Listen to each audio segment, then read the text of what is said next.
Alright, ladies and gentlemen, I am back. It is Tim. I'm back on the clock. Far quicker than I had anticipated, if I'm being totally honest. So let me do a recap. The first round is entirely done. I am back on the clock. Pick 9 of the second round. So, I'll run it back. Full first round was Le'Veon Bell, Todd Gurley, Alvin Kamara, Saquon Barkley. I took number 4. And then we got Zeke, DeAndre Hopkins, David Johnson, good picks. Odell Beckham Jr., good pick, solid. Antonio Brown, Melvin Gordon, Leonard Fournette, and then Kareem Hunt. So I really have nothing major to say about the first round. Everything was pretty standard, except Barkley. Whoever took him pretty early. I don't know if I can get behind that. Oh, shit. Oh, yeah, that's my team. Oh, well, you win some, you lose some. And then we've got, my only other concern is Leonard Fournette. So our point standings, or our point system is, you get a quarter point per carry, half point per reception. Leonard Fournette, not many receptions last year. Granted, he's hurt. Another thing, he missed 3 games last year. Some ankle, lower body injuries.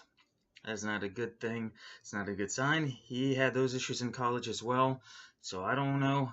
First round talent, for sure. This scoring format, I don't know. The history, the injuries, I don't know. Somebody had to take him. Glad it wasn't me. I probably would not have chosen Fournette, probably at all. Now, second round has started, obviously. On pick 9 of that. We had a team go Kareem Hunt and then turn around and get Michael Thomas. Love that combination. Love Michael Thomas. Super underrated. Only a couple touchdowns last year. I think 5. That is going to balloon because Drew Brees is going to go off this year. I do believe Alvin Kamara, everybody loves him. But I think Brees is going to have to pick up some slack because Ingram has been suspended for 4 games. They brought in some journeyman, nobody I'm really worried about. So I think Kamara is going to be solid, but I believe Drew Brees is going to have to throw more, and I believe that Thomas will obviously benefit from that.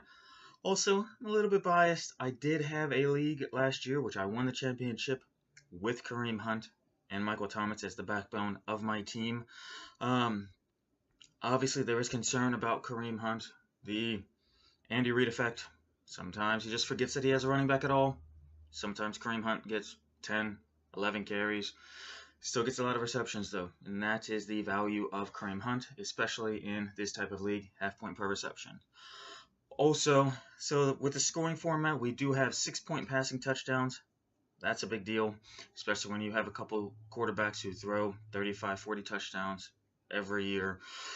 I'm not talking about anybody particular, but I mean, he did miss a lot of time last year, so maybe that will mean a good year this year. No timeout. I don't know. Last time that Aaron Rodgers had a collarbone injury, he came back MVP of the league the very next year. 40 touchdowns, crap ton of yards like he always does, and he has the rushing ability as well. I don't know. And also this weird little bonus. We get 2-point bonus for 40-yard catches or runs that turn into touchdowns. It's an extra 2 points. That would be 8 points plus whatever the yardage total ends up being. Obviously, you're not going to draft for that, but that is something to take into account. You got to know your leagues. So, speaking of knowing your league, our league is 12-team Dynasty League.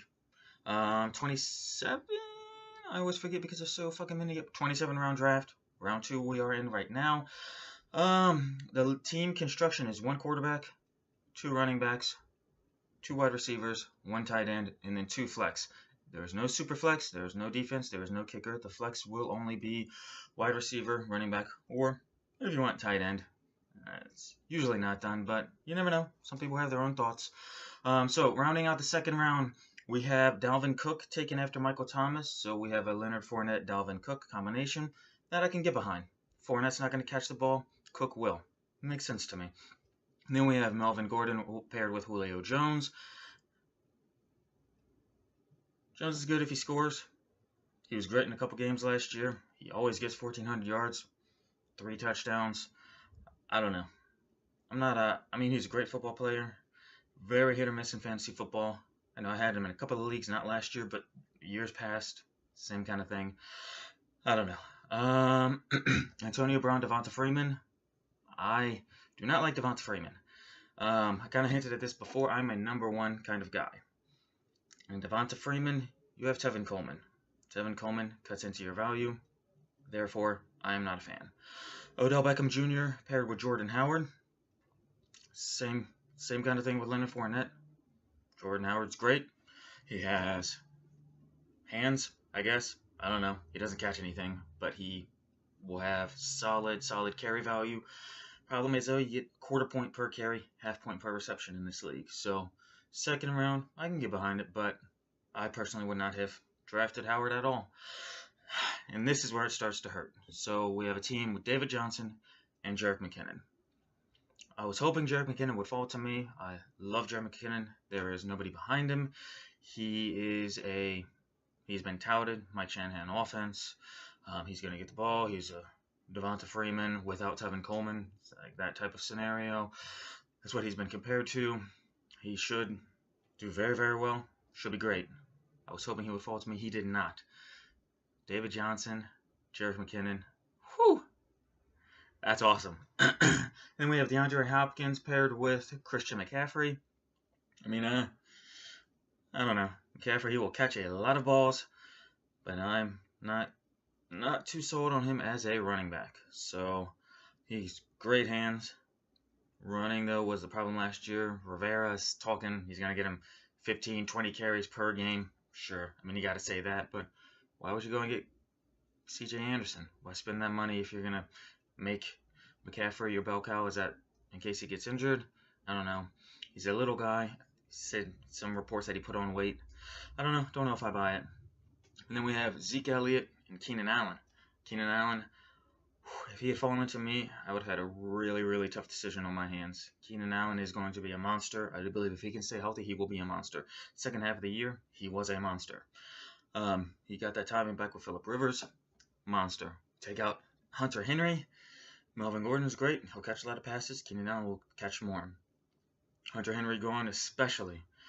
But now here I am, Saquon Barkley on my team, and I need somebody else. So let me look at who is available. So we have AJ Green.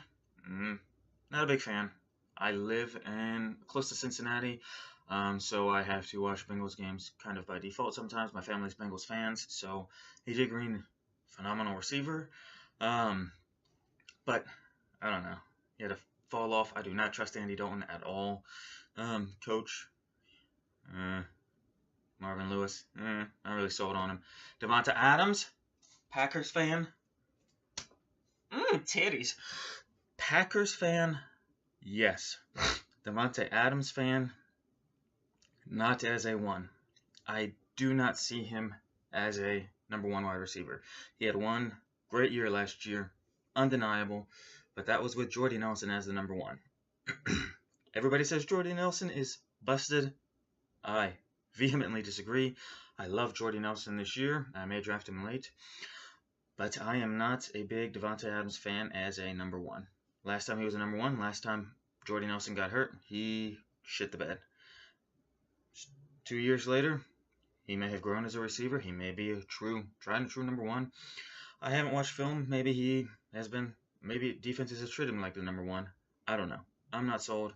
Packers fan, but still don't believe it altogether. Then we got Rob Gronkowski in a Dynasty League. Talking about him retiring already. I'm not going to buy Rob Gronkowski second round for potentially 1 year. I'm okay on that. We got Mike Evans. Sir drops a lot. Not really a fan. Jameis Winston going to be missing time. Not buying. So now we get to T.Y. Hilton. T.Y. Hilton. If Andrew Luck is back and Andrew Luck is Andrew Luck, T.Y. Hilton could be a number one wide receiver. I'm not going to draft him now. If he falls to me next round, hell yeah. I'd gladly have him as a number one or number two wide receiver. And now we get into the meat and potatoes of it. Joe Mixon. I really like Joe Mixon. I'm probably going to draft Joe Mixon. I am going to draft Joe Mixon, and here's why.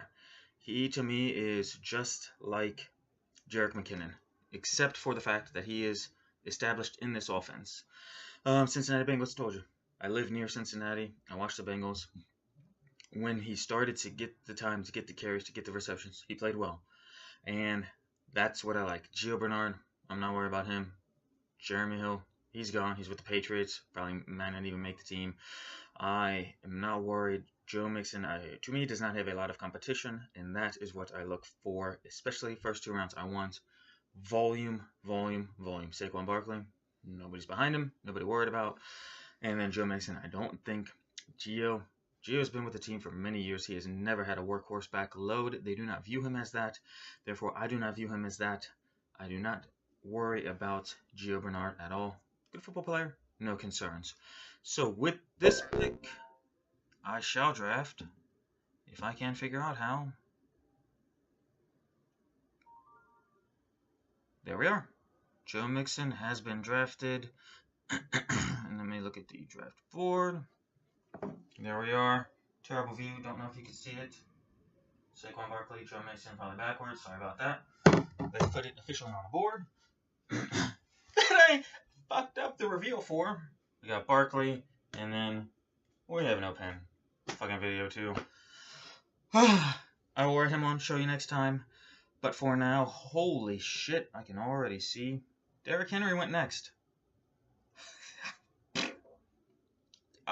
I don't know. Derrick Henry, Dion Lewis. There's no value for me. See ya.